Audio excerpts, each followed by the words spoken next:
Existe una situación muy peculiar.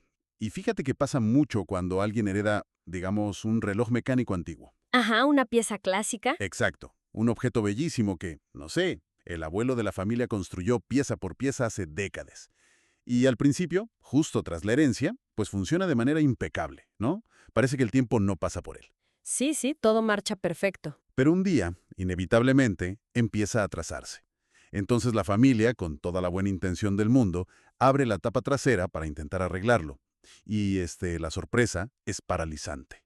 No hay ningún manual de instrucciones. Claro, cero documentación. Cero. Solo hay cientos de engranajes sueltos, resortes complejísimos y una pequeña nota pegada al reverso que dice, cuídenlo y háganlo con mucho amor. Y bueno, el problema de fondo en ese escenario es que el amor, por inmenso y genuino que sea, no repara engranajes. Totalmente. O sea, el afecto no engrasa los resortes, no calibra la maquinaria, ¿verdad? Para que ese reloj siga marcando el tiempo y no se convierta en un simple adorno inservible en la sala, se necesita saber de mecánica pura y dura. La buena intención, si no hay técnica, termina rompiendo las piezas más delicadas. Ok, a ver, vamos a desempacar esto, porque esa imagen del reloj es la entrada perfecta para nuestra inmersión a fondo de hoy. Así es. Hoy nos vamos a sumergir en un tema fascinante, que es la supervivencia y la trascendencia de las empresas familiares. Tenemos sobre la mesa las notas detalladas y el análisis estratégico de un experto asesor en negocios familiares. Un material buenísimo, por cierto. Buenísimo y súper revelador. Nuestra misión en este análisis es desentrañar tres conceptos que suenan similares, que muy a menudo se confunden en los pasillos corporativos, pero que marcan literalmente la diferencia entre la vida o la muerte de un negocio. Sí, la línea es muy delgada. Hablamos de la profesionalización, la institucionalización y, por último, el gobierno corporativo. Exacto, son tres pilares estructurales. Si alguno de ellos, digamos, no se comprende bien o se implementa a medias, el destino suele ser el colapso. Y las cifras que arrojan nuestras fuentes de hoy sobre la tasa de fracaso son una advertencia muy severa para cualquier fundador. Sí, hay una estadística en estos documentos que configura lo que el autor llama un auténtico hoyo negro organizacional. Y a ver, agárrate, porque resulta que el 70% de las organizaciones mueren al intentar pasar a la segunda generación. Es una locura, 7 de cada 10. 7 de cada 10. O sea, al momento de entregar la batuta a los hijos, esas empresas quiebran o son liquidadas. Y el panorama es aún más sombrío si miramos a largo plazo, ¿no? El 90% desaparece completamente antes de llegar a una tercera generación. Prácticamente mueren con el fundador o poquito después. Y lo fascinante aquí es que al diseccionar las causas de este famoso hoyo negro, el análisis nos revela que el verdugo rara vez es un factor externo. Claro, uno pensaría en crisis económicas o algo así. Exactamente, casi nunca es una falta de ventas o una devaluación macroeconómica, ni siquiera el lanzamiento de un mal producto. La causa de la ruina es interna y es muy silenciosa. Ajá, Radica en que el amor y el afecto familiar, cuando operan en un vacío de reglas formales, se convierten en un pasivo destructivo. wow. O sea, el cariño se vuelve un obstáculo absoluto para la rentabilidad. Ese concepto altera muchísimo la forma en que solemos ver los negocios familiares. Porque existe esta noción súper romántica de que la familia unida es, no sé, un escudo impenetrable contra la adversidad. Sí, el clásico, la familia lo puede todo. Exacto. Pero el autor plantea que sin estructura, ese vínculo es literalmente un peso muerto. Y creo que para quienes nos escuchan, independientemente de si se trabaja directamente en un negocio fundado por parientes o si se está en la nómina de una corporación multinacional gigante o incluso si solo somos consumidores de noticias de economía, entender estas dinámicas es clave. Totalmente de acuerdo. Ayuda a comprender por qué algunos proyectos logran trascender como legados que duran siglos, mientras que otros colapsan dramáticamente, devorados por sus propios creadores, ¿no? Sí, es la radiografía exacta de la supervivencia organizacional.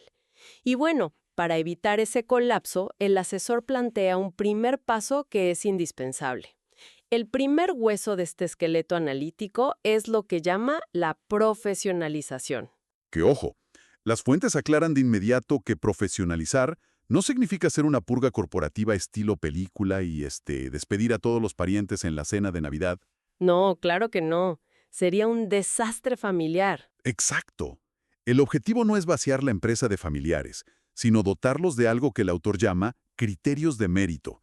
O sea, transitar de una jerarquía emocional a una meritocracia técnica. Y esa jerarquía emocional es un concepto central en los apuntes del asesor de hoy. Ocurre básicamente cuando el vínculo afectivo, el simple hecho de llevar el apellido del fundador, se utiliza como un escudo impenetrable para justificar la ineficiencia. Ajá. Es cuando, digamos, una decisión gerencial se toma pensando en no ofender al sobrino en lugar de evaluar si ese sobrino tiene realmente las credenciales y la capacidad analítica para dirigir, por ejemplo, el departamento de logística. Claro, y ese blindaje afectivo tiene consecuencias muy cuantificables en los números. Las notas hacen un énfasis enorme en un síntoma muy recurrente de esta falta de profesionalización, y es la ausencia total de un análisis de costos industriales. Sí, ese es un punto crítico. Se describe un escenario donde, como el afecto nubla el rigor, los números finos simplemente se ignoran. O sea, asumen que si hay dinero en la caja al final del día, el negocio es rentable. Y ya está. Y ese es el espejismo financiero más peligroso de todos. Es la trampa del flujo de caja.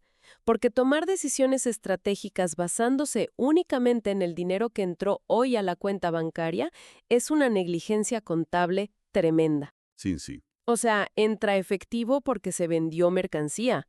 Claro, pero si no hay un cálculo riguroso de, no sé, la depreciación de las máquinas, el costo de reposición del inventario o la merma de la materia prima, la empresa se está descapitalizando silenciosamente cada día que opera. Fíjate que dirigir basándose solo en ese flujo de caja diario me recuerda a conducir un auto por una carretera mirando únicamente el velocímetro, pero sin revisar jamás el indicador de gasolina. Me encanta esa analogía. Es tal cual. O sea, vas a 120 kilómetros por hora, sientes el viento en la cara, parece que avanzas a un ritmo de éxito espectacular, ¿no? Ajá. Sientes que vas volando. Pero inevitablemente el motor se te va a apagar a mitad de la nada porque la velocidad no te dice en absoluto si tienes combustible para llegar al destino. Exacto. El flujo de caja te confirma que te estás moviendo, pero la rentabilidad y el análisis de costos te aseguran que tienes gasolina. Claro. Por eso, el antídoto que plantean las fuentes es puramente técnico. Es la implementación de un departamento de Contraloría formal y un software ERP. Sistemas duros, vaya. Sí, la idea es integrar los inventarios directamente a la contabilidad. De esta manera, el sistema te arroja datos fríos y auditables. Y así, la junta directiva deja de tomar decisiones a ciegas, apoyadas nada más en el optimismo de la familia. Entiendo perfecto la mecánica de implementar un software y exigir certificaciones. Suena muy lógico. Pero a ver, al llevar esto a la práctica, surge un problema humano ineludible. A ver. ¿Cómo te sientas con un hermano o con un hijo que lleva 20 años en la empresa para decirle que sus métodos ya no sirven y que no está capacitado para liderar la nueva etapa sin que eso detone un conflicto que fracture a la familia para siempre? Es que ese choque es justamente el catalizador de las fracturas. Y la profesionalización aborda este problema cambiando el ángulo de la conversación. ¿Cómo así? En lugar de enfocarse en el quién, lo cual siempre inevitablemente se sentirá como un ataque personal, exige enfocarse en el cómo y en el qué. O sea, se definen primero las necesidades técnicas de un puesto. Ok. Se dice, por ejemplo, a ver, el rol de director comercial ahora requiere análisis de datos avanzados y dominio de 3 idiomas para exportación. Ah, ya entiendo. Al establecer un estándar que es externo y objetivo, el familiar no es despedido por, digamos, ser incapaz, sino que la posición evoluciona, y él tiene la opción de capacitarse formalmente para alcanzar el nuevo estándar o, si no quiere o no puede, dar un paso al costado hacia un rol distinto. ¡Wow!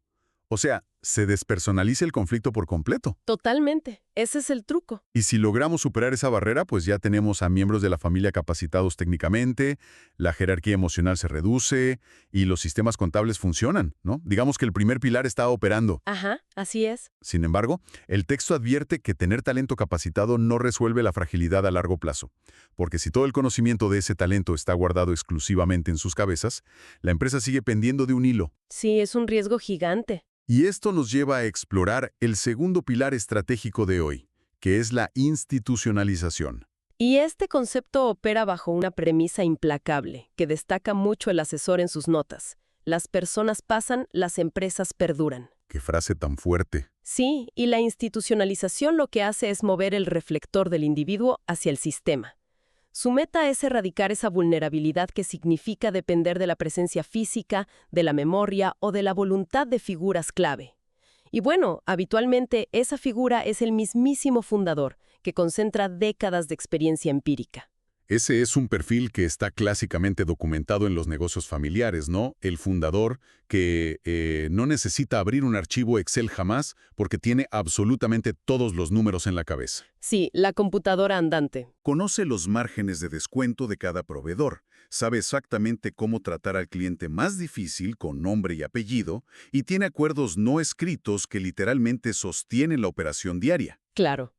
El análisis describe un panorama aterrador cuando ocurre un desplazamiento abrupto de estos fundadores, ya sea, digamos, por una enfermedad repentina o un retiro que no estaba planificado. Es un caos absoluto. Porque sin un plan documentado, la segunda generación asume el control y de repente se encuentra con que las redes de contacto y las fórmulas secretas desaparecieron junto con el líder. Exacto, la continuidad se rompe de golpe. Y una organización comercial no puede permitirse ser biológicamente frágil, digamos. Si la viabilidad de la empresa depende del estado de salud de un solo individuo, pues no es una empresa, es un autoempleo sobredimensionado. Y aquí es donde se pone realmente interesante la dinámica interna que describen las notas. Porque cuando la figura central desaparece, o incluso cuando solo empieza a perder fuerza y no existen descripciones formales de puestos, se generan bandos. Uy, sí, la política de oficina. Exacto. La empresa adopta la dinámica de una serie de intriga política en televisión. O sea, un grupo de gerentes decide responder y ser leal al hijo mayor asumiendo que él va a tomar el control. Otro departamento cierra filas con la hija menor. Se vuelve un campo de batalla. Y los empleados dejan de trabajar para cumplir objetivos institucionales y en su lugar empiezan a trabajar para proteger sus propias cuotas de poder, apoyando a su candidato favorito. Es tremendo. Y fíjate que esa formación de facciones tiene un costo oculto devastador, que es la fuga de cerebros. Claro, el talento huye. Así es. Los profesionales externos, aquellos que fueron contratados por su talento técnico y que francamente no tienen ningún interés en la política familiar, no toleran ese ambiente tóxico. Suelen renunciar rápidamente, lo que eleva los índices de rotación por las nubes. Por eso, la herramienta práctica de la institucionalización es la estandarización obsesiva. Obsesiva. Me gusta esa palabra para esto. Sí, consiste en documentar cada rol, trazar mapas de procesos súper detallados y establecer KPIs o indicadores clave de rendimiento para cada tarea, por más pequeña que sea.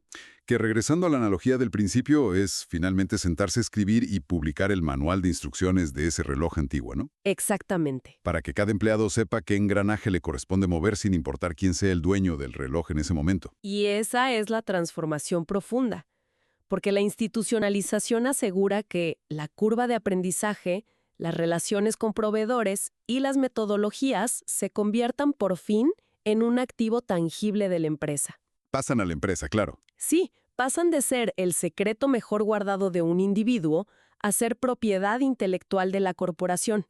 Esto protege a la empresa del personalismo. Bueno, ahora veamos un poco la interacción de estos elementos, porque me parece clave. A ver, Con la profesionalización, nos aseguramos de que el personal esté entrenado y sepa muy bien lo que hace.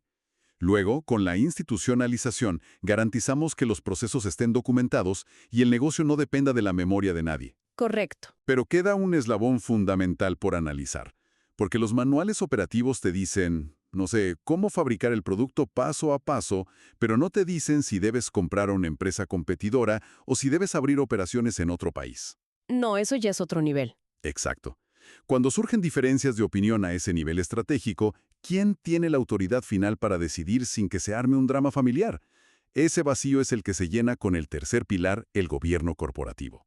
Y el gobierno corporativo proporciona justamente el marco de autoridad y resolución de conflictos. Su función principal en las empresas familiares es trazar líneas divisorias muy, muy gruesas entre tres dimensiones que constantemente se solapan, ¿no? Que son la propiedad, la familia y la gestión. El asesor utiliza la metáfora de los sombreros y me parece súper clarificadora. Se requiere entender que alguien puede llevar el sombrero de dueño, porque heredó acciones, pero no trabajar en la empresa en el día a día. Exacto. Otro puede llevar el sombrero de empleado y ganar su sueldo tranquilamente sin tener ni una sola acción. Y otro puede ser simplemente un familiar que no es dueño ni empleado, pero que obviamente influye en la dinámica en casa, ¿no? Mezclar esos sombreros en una misma reunión es la receta perfecta para el caos. Sí, es un desastre garantizado. Y para desenredar esos roles, las fuentes proponen estructuras de poder muy delimitadas. El primer foro que mencionan es la Asamblea de Accionistas. Ok, la asamblea. Este es el espacio exclusivo de los dueños, donde se defiende el valor del capital. Y el texto es muy cuidadoso en distinguir entre lo que es el accionista pasivo, que invirtió su dinero o heredó su parte y solo espera cobrar dividendos sin pisar jamás la fábrica, Ajá. y el accionista activo, que es quien diseña la estrategia diaria. Esa distinción previene bloqueos importantísimos, porque los intereses de ambos chocan constantemente. O sea, el pasivo quiere el cheque trimestral más grande posible, lógicamente, pero el activo quizá prefiera no repartir dividendos este año para comprar maquinaria nueva o expandirse. Exactamente. Y para resolver hacia dónde va el negocio basándose en datos y no en, bueno, en quién grita más fuerte en la mesa, los documentos señalan la creación del Consejo Consultivo, que lo llaman, fíjate, el pulmón estratégico. Entiendo que aquí es donde se analizan las finanzas frías, se ven las proyecciones de mercado y se dictamina el rumbo, dejando fuera los apellidos y enfocándose en la rentabilidad pura.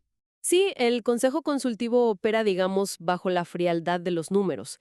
Pero claro, las empresas familiares están compuestas por seres humanos con historias compartidas y emociones. Así que para evitar que esa objetividad del Consejo Consultivo se contamine, el gobierno corporativo crea una estructura paralela muy interesante, que es el Consejo Familiar. Sí, el consejo familiar me llamó muchísimo la atención cuando leía las notas. Básicamente es un foro diseñado exclusivamente para absorber toda la carga emocional. Suena raro, pero es necesario. Su objetivo es crear un canal formal para discutir los valores compartidos, las preocupaciones de la familia y resolver los roces personales.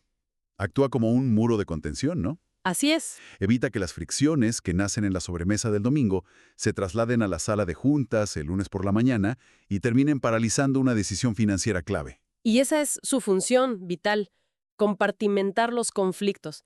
Y toda esta arquitectura, o sea, la asamblea, el consejo consultivo, el consejo familiar, todo está regulado por el documento más importante que pueden firmar como familia, el protocolo familiar, Claro, el protocolo. que actúa literalmente como la constitución de la empresa. Se redacta en tiempos de paz y prosperidad, cuando todos se llevan bien, para establecer por mutuo acuerdo las reglas que se van a aplicar en tiempos de crisis. Qué inteligente. Hacer eso en tiempos de paz. Sí, es la clave. Ahí se definen temas críticos como la sucesión, las condiciones para que un familiar pueda entrar a trabajar en la empresa o qué hacer si un accionista de repente quiere vender su parte. Oye, revisando toda esta arquitectura, la verdad me surge una inquietud sobre la ejecución práctica. A ver, dime. O sea, se requieren asambleas, consejos, protocolos, comités, KPIs y contralorías. Y pensando un poco, una de las grandes ventajas de una empresa familiar en sus primeros años es precisamente su tremenda agilidad, ¿no? Claro, son rapidísimos para moverse. Pueden ver una oportunidad de negocio el martes e invertir todo el miércoles sin tener que pedirle permiso a nadie. Entonces, al implementar todo este entramado burocrático, ¿no se corre el riesgo de asfixiar esa misma agilidad que los hizo exitosos en primer lugar? Es una excelente pregunta. Pero si conectamos esto con el panorama general del crecimiento empresarial, esa inquietud se disipa. ¿Tú crees? Sí, porque la agilidad sin control es fantástica para lanzar una idea al principio y conseguir los primeros clientes. Pero cuando la organización alcanza ya cierto tamaño importante, esa misma velocidad sin frenos es letal. Ah, claro, te estrellas más fuerte. Exacto. El gobierno corporativo no se implementa para detener la innovación, se implementa para asegurar que esos movimientos rápidos tengan viabilidad financiera a largo plazo. Transforma la velocidad temeraria en un avance estratégico sostenido y, sobre todo, protege a la empresa de una mala decisión impulsiva tomada por un solo individuo. Le da dirección y soporte a esa energía, claro. Y en la sección final de los documentos, el autor explica cómo estos tres pilares interactúan de forma sistémica para evitar el colapso. Y utiliza una metáfora brillante, comparando a la empresa con un juego de mesa. Sí, el modelo sistémico es lo que garantiza la trascendencia. La metáfora del juego de mesa ubica a cada elemento en su lugar exacto. Por ejemplo, el gobierno corporativo proporciona el tablero y define las posiciones de autoridad. O sea, es la plataforma donde ocurre la interacción. Ok, el tablero. Luego, la profesionalización se enfoca en entrenar a los jugadores, garantizando que cada miembro de la familia tenga el nivel de habilidad requerido para poder competir. Los jugadores. Y finalmente, la institucionalización redacta el reglamento del juego, detallando todas las mecánicas para que, cuando un jugador se retire, por la razón que sea, el siguiente pueda sentarse y continuar la partida sin que el juego se detenga nunca. El tablero, los jugadores y las reglas. Fíjate que las fuentes argumentan que, cuando este ecosistema se logra equilibrar por fin, funciona como una válvula de escape formidable. Totalmente. Libera toda la presión acumulada por el estrés superativo, las rivalidades naturales entre hermanos y, bueno, los famosísimos conflictos sucesorios.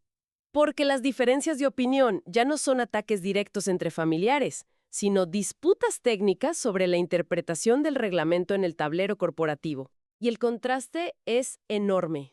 Define la diferencia entre operar en modo de supervivencia, que es estar apagando incendios a diario y guiándose por la intuición, frente a operar con verdadera visión de futuro, ¿no? Anclados en una base institucional que de verdad soporte el peso del crecimiento y las transiciones generacionales. Entonces, a ver, ¿qué significa todo esto a nivel práctico? Para quienes lideran o forman parte de estas organizaciones.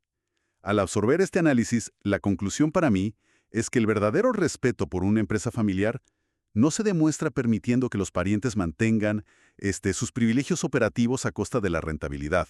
No, eso es hundir el barco. Fundadores. Creo que es el paso definitivo para dejar de ser una simple fuente de ingresos mensual y convertirse en un legado duradero. Sí, y descomponer los desafíos de cualquier organización en estas tres dimensiones, es decir, evaluar si el problema es una falta de capacidad técnica o una carencia de procesos documentados o tal vez un conflicto de autoridad no resuelto, ofrece una estructura analítica muy robusta. Y fíjate que es aplicable a casi cualquier entorno colaborativo, no solo a la familia. Es un mapa de diagnóstico sumamente útil. Pero, a ver, antes de cerrar, al revisar las fuentes con detenimiento, encontré un elemento de fricción que el texto no discute de manera directa, pero que resuena a lo largo de toda la lectura. Ah, sí, sé a qué te refieres. Especialmente al contrastar estos órganos de gobierno tan fríos con la realidad humana de las familias, ¿no? Hay una tensión subyacente que es fascinante, porque el autor insiste muchísimo en la necesidad de separar radicalmente a la empresa del accionista pasivo. Ajá. Subraya que la organización debe seguir ciegamente los dictados técnicos del Consejo Consultivo, priorizando siempre la salud financiera y la reinversión. Claro. Establecer un muro infranqueable entre las finanzas y las demandas personales de la familia. Pero pensemos por un segundo en el escenario más extremo posible. Imaginemos que la empresa ha alcanzado esa institucionalización y meritocracia perfectas. Todo opera bajo el protocolo familiar como un reloj suizo. Todo al pie de la letra. Y de pronto, un familiar de primera línea, que es accionista pasivo, sufre una crisis personal devastadora. No sé, un tema de salud crítico o una emergencia de vida o muerte, y acuda al consejo exigiendo el retiro inmediato de una gran cantidad de capital, movido por la desesperación. ¡Guau! Ok. Y del otro lado, el consejo consultivo evalúa la solicitud y, basándose estrictamente en los datos fríos y en el protocolo que firmaron, determina que ese capital es esencial para la liquidez de este trimestre y rechaza la petición. Es fuertísimo. Es el choque absoluto entre la arquitectura corporativa impecable y el vínculo de sangre original. Exactamente. Y eso abre una interrogante profunda que me dejó pensando. ¿Tiene la institucionalización un límite práctico? Claro. ¿Hasta dónde llega el papel? Exacto. ¿Puede un documental legal, por sofisticado que sea el protocolo familiar, contener verdaderamente la urgencia emocional y la desesperación de la misma sangre que levantó el negocio desde cero? Queda esa reflexión sobre cómo, al final del día, los sistemas más fríos y calculados inevitablemente tienen que enfrentarse a la impredecible naturaleza humana. ¡Qué dilema tan complejo! Porque volviendo a la imagen del reloj heredado del abuelo, pues puedes tener a los mejores mecánicos del mundo, los engranajes perfectamente lubricados y un manual de procesos impecable. Ajá. Pero siempre existirá la duda de si, en un momento de desesperación absoluta, un ser humano decidirá confiar en el manual o terminará rompiendo el cristal a martillazos para mover las manecillas con sus propias manos. Es una reflexión tremenda para llevarse de este análisis de hoy. Totalmente. Un cierre perfecto para pensar.